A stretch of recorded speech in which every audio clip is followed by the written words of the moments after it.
உதாரணத்துக்கு ரொம்ப கம்மியில ஜிம்ல ஒர்க் பண்ணி ஆனா திடீர்னு வெல் பில்டா உடம்பும் மாறி இருக்கும், ஹெல்த்தியாவும் இருப்பீங்க. எப்படின்னே தெரியாது. வேற ஒண்ணும் இல்ல, உங்களுடைய கான்சியஸ்னஸ்ல ஹெல்த்தை மேனிஃபெஸ்ட் பண்ணணும். உங்க குவாண்டம் ஃபீல்ட நீங்க கான்சியஸா இம்பாக்ட் பண்ணிருக்கீங்க. உங்க பிந்து மண்டலத்தின் மீது நீங்க கான்சியஸா இம்பாக்ட் பண்ணிருக்கீங்க. அதனாலதான் நீங்க போட்ட எஃபர்ட்டை விட அதிக மிகப்பெரிய ரிசல்ட் மேனிஃபெஸ்ட் ஆயிருக்கும். இந்த தன்னை வியத்தல் எங்கேயாவது நடக்குதுனாலே புரிஞ்சுக்கோங்க, பரத்தை வியக்கின்ற அந்த பெருங்கதவு உங்களுக்கு திறக்கின்றது. பரத்தை வியத்தலே நிஜமான பக்தி. நல்லா புரிஞ்சுக்கோங்க. பரத்துக்கிட்ட போய், பரம்னு நான் சொல்றது பரம்பொருளை, பரம்பொருள்கிட்ட போய் எப்ப பார்த்தாலும் பிச்சை எடுக்கிறது டிசப்ஷன், டிவோஷன் கிடையாது. ஆஹா பெருமானே என்ன கொடுத்தாய், என்ன கொடுத்தாய், என்போலும் தீனரை இன்புற காத்தாயே.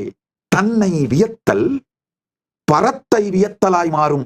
அது அகங்காரம் அல்ல. தன்னை வெறுத்தலும் தன்னை மறுத்தலும் தன்னை சந்தேகித்தலும் அதுதான் அகங்காரம் விளையும் பூமிங்கயா.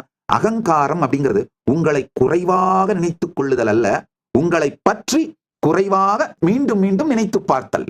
ரெண்டுத்துக்கு டிஃபரன்ஸ் புரிஞ்சுக்கோங்க.